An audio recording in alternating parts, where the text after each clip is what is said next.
যে তোমাকে বুঝতে চায় না তার কাছে বারবার নিজেকে প্রকাশ করতে যেও না, কারণ সে তোমাকে কখনোই বুঝবে না। বিনিময়ে তুমি অনেক কষ্ট পাবে।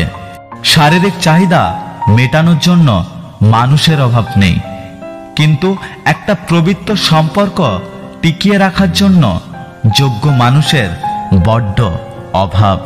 শ্বশুরবাড়ির লোকের জন্য বৌমা একটা কিডনি দান করে দিলেও বলবে দুটো ছিল, একটা দিয়েছে। এর এমন কি ব্যাপার? যারা তোমার সাথে কথা বলা বন্ধ করে দেবে, বুঝে নেবে তারা তোমার সম্বন্ধে অন্যের কাছে কথা বলতে শুরু করে দিয়েছে। ভালোবাসা প্রথমে হাসতে শেখায়, তারপর বাঁচতে শেখায়, সবার শেষে বাস্তবতার সাথে লড়তে শেখায়।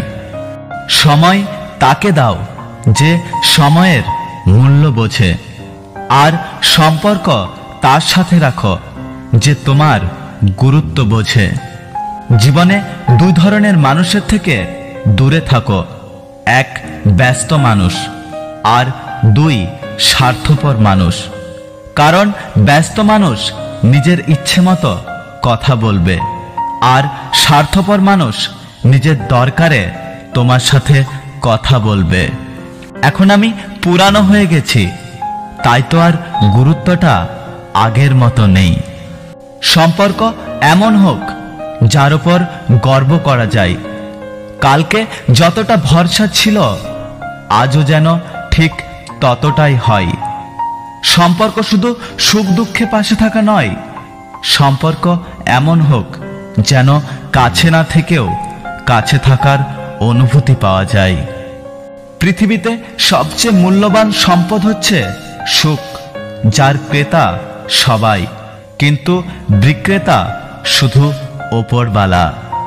ভালোবাসার জগতে যদি প্রাপ্তি বলে কিছু থেকে থাকে তবে তার নাম বেদনা। নিজের মন খারাপ থাকলে নিজেই ভালো করতে হয়, কারণ আমার আমি ছাড়া আর কেউ নেই। পৃথিবীর সবচেয়ে ক্ষুদ্রতম শব্দের দীর্ঘতম অনুভূতির নাম হচ্ছে মা। পুরনো বন্ধু হলো সোনা, নতুন বন্ধু হলো হিরে। তাই বলে নতুন বন্ধু পেয়ে পুরনো বন্ধুকে ভুলে যেও না। মনে রেখো, সোনা দিয়ে আংটিতে হিরেকে ধরে রাখা যায়। টাকা থাকলে এখন পৃথিবীতে সব আছে, না থাকলে কিছুই নেই। কিন্তু টাকা সব সমস্যার সমাধান নয়। যার টাকা নেই সেও সুখী হয়। টাকা সব দিতে পারে, কিন্তু মানুষের মনে শান্তি দিতে পারে না। যদি ভিডিওটি ভালো লাগে ভিডিওটিতে একটি লাইক করবেন, কমেন্ট করে জানাবেন আপনার মতামত। যদি আপনি আমাদের এসপি লাভ স্টুডিও ইউটিউব চ্যানেলটি এখনো সাবস্ক্রাইব না করে থাকেন তাহলে চ্যানেলটি সাবস্ক্রাইব করে পাশে আসা বেল আইকনটি প্রেস করে রাখবেন। দেখা হচ্ছে পরের ভিডিওতে, ততক্ষণ সুস্থ থাকবেন। Take care.